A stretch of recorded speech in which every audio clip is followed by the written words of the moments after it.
Hey Canucks fans, we now have new dates for those 7 postponed games, and let's talk about who stepped up in a big way on the 5-game road trip. I'm Canuck Clay, and this is my Canucks take all in one take. It's Clay's Canucks commentary for Thursday, January the 20th. If you're new, here's what you should do. Hit the subscribe button now for daily Canucks insight that's positive, timely, and trustworthy. Thanks to everyone who joined me for our live stream last night. We had a lot of fun. Gave away another prize. I told the story of why I'm wearing a different pair of glasses for the time being. Spoiler alert, I broke my other ones in a ridiculous display of unathleticism. But yeah, watch the live stream if you want to hear the full story in all of its glory. Speaking of glory, the Canucks are back. They're embarking on a 3-game homestand. They haven't played at home since December the 14th. I'll preview the Florida Panthers game, which is tomorrow night, sometime tomorrow. But for now, I want to talk about 2 things. I want to talk about the rescheduled games for the Canucks, just spend a couple minutes on that, and then more importantly, talk about some of the players that really had impressive displays, impressive performances over the past 5 games. So we know that the Canucks had 7 games postponed in the past month or so, and finally, along with the NHL's release of the complete revised schedule, we now know that the Canucks are going to play 6 of those 7 games during the 3-week what was going to be the 3-week Olympic break, and then 1 game later in April near the end of the season. So they have Arizona now on February 8th, Islanders on February 9th, and then Toronto, the big Saturday night game, on February 12th. Then they hang out, they pop down to San Jose for 1 game, then come back, and that's on February 17th, and then they come back and got Anaheim on the 19th and 21st. So it's weird. They go after February 1st, where they host Nashville. The first rescheduled game is February 8th. So they have a whole week between games. So 8, 9, 12, which is normal. Then they have a 4-day break between 12 and 17th, technically 5 days, but 4 days between games. And then they play 1 game in San Jose, then back, then a day off. Then they got Anaheim, a day off, then Seattle, then 2 days off, and then Calgary. So just that weird 1-week break at the start, and then another 4-day break in the middle. And 5 of the 6 that they're making up in February are indeed at home. And these aren't strong teams. Arizona, we should be able to beat them. Islanders should be able to beat them. Toronto's going to be tough. San Jose and Anaheim are fighting with them. Seattle, we should be able to beat them. So we should be able to win at least 3 of those games for sure. And if we can win 4 or 5 of those, that's going to, again, solidify the Canucks' playoff chances. Right now, their chances are now up to 20%, which is way better than the 1 or 2% it was in December. The Canucks, by my 39 points in 39 games. They're exactly 500. I still think they're going to get to 94 points. So they got to get 55 points in the next 43 games. That means 26, 14, and 3. That gets you your 55 points in 43 games. Can they go 26, 14, and 3? That's basically 26 wins and 17 losses. We shall see, but that's what they need to do.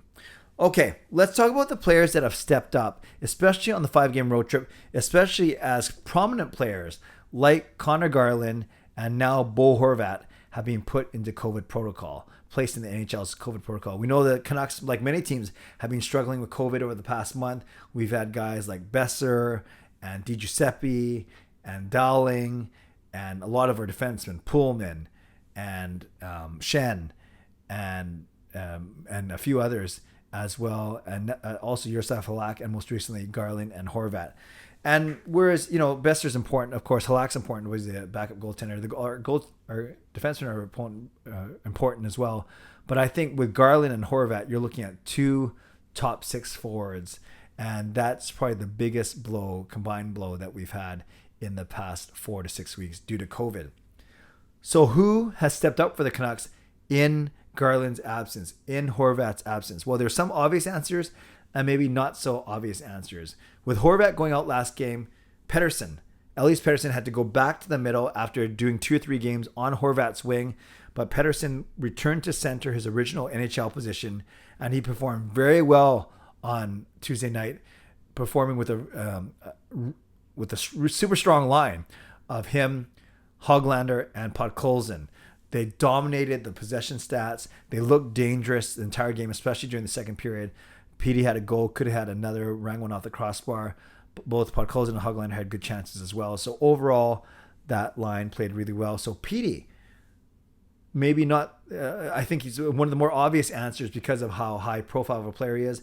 But he did step up in Horvat's absence, and he's playing his best hockey of the season right now.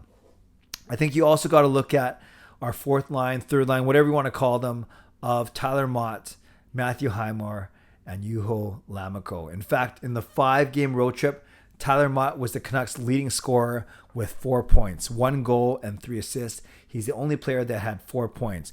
Then you have a few guys at 3, including Pettersson and Horvat, Miller, Hughes, and Juho Lammikko, 2 goals and an assist.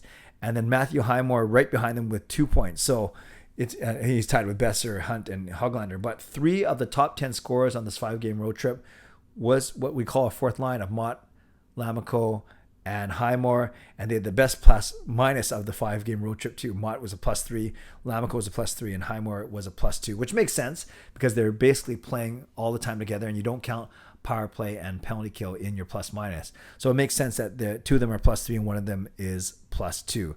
Now I chuckle when I say the fourth line, but the last couple games they'll be playing as the third line, and the fourth line has been Dickinson, Chason, and Dowling, or Dickinson, Chason, and whoever else is healthy.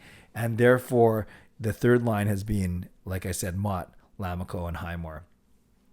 They actually didn't play that well possession-wise on Tuesday. Their possession stats were poor, but Lammikko got a goal, and it's one thing to give up a lot of chances, but if the other team's not scoring while you're on the ice, that's the more important thing. So that's why this line has been so important, so good. I know a lot of Tyler Motte trade talks always seems to be a talking point every single day, but for now, let's enjoy that he's here with the Canucks, and let's enjoy how well that line is playing, checking, being hard to play against, and even scoring. Let's go to the back end.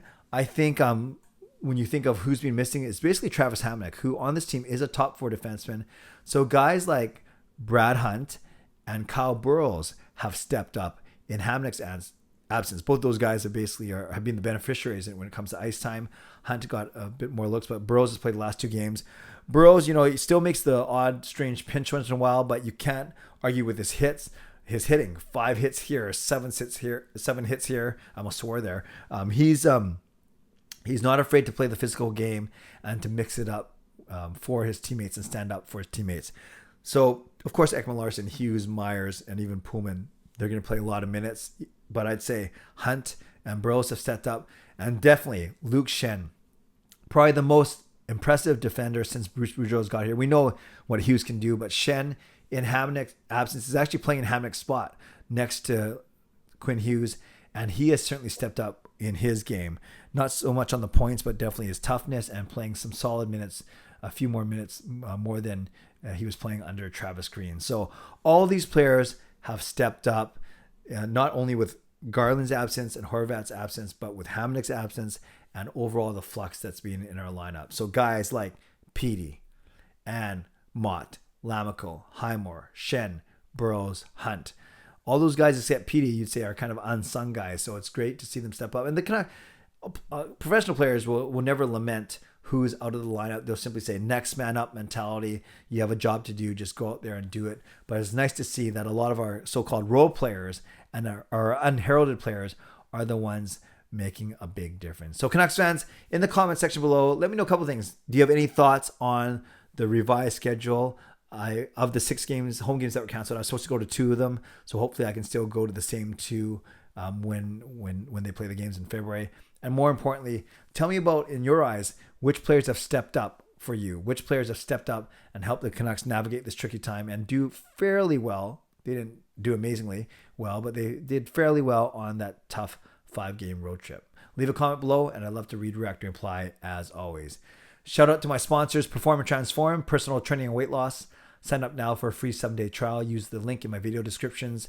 And shout out to Van City Experts Real Estate Group. Contact Jason Lim and his team for all of your real estate needs. And I thank you to my legends, legendary Lucas Gates, legendary Justin Credible, legendary Andrew Chang, hero members nucksfan number 29 and Carol Bovenlander, and Hall of Fame members Jens95, Sim Alexander, Chris Seifert, Adam Broomfield, Shannon Hollingworth, HSM Fangirl Gaming, Smooth Move, and did I say right? Yeah, Smooth Move and Funk You. Thank you very much for your support, and to franchise and all-star members as well.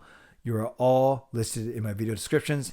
If you want to become a member of the CCC Crew, press the join button underneath this or in my videos or the memberships tab on my YouTube channel. All right, Canucks fans, subscribe if you like to, Like this video if you like to, become a member or upgrade if you like to, and leave a comment down below if you like to. Who in your eyes has been the Canucks player that has stepped up the most in the most recent 5-game road trip? Canucks, Florida, tomorrow. I'll preview that game tomorrow. In the meantime, enjoy today. Stay safe, stay healthy, take care of yourselves, and take care of each other. Have a great day. God bless, and go Canucks go.